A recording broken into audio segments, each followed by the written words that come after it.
Hello, my name is Ben Moisan and welcome to how to make your very own homemade hamburgers.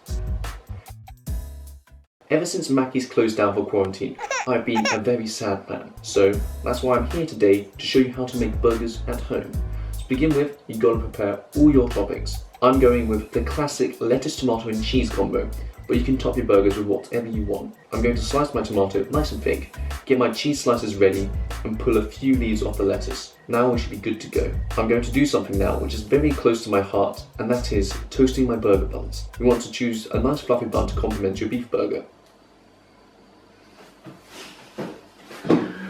Oh god. Melt a little bit of butter in a frying pan and then go in with the burger buns. Once slightly toasted, remove them from the frying pan and repeat. Next up, we're going to move on to the patties. Karate chop your meat into 4 equal-sized portions and roll it into balls. They should roughly be the size of tennis balls. Preheat a frying pan with a little oil. Season one side of your meatball generously with salt and pepper. Place gently, season side down in the frying pan, and then smash it down with a spatula.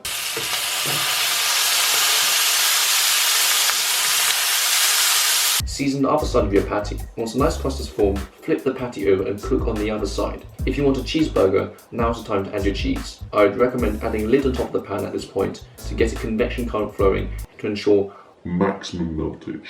Once the burgers are cooked on both sides, remove them from the frying pan and repeat the process all over again. Now it's time for the most important part.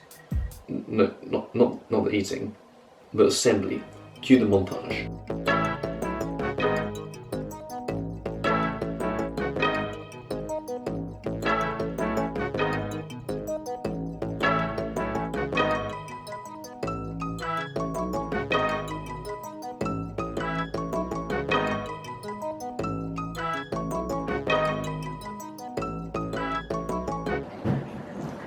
Look at them juices, boy.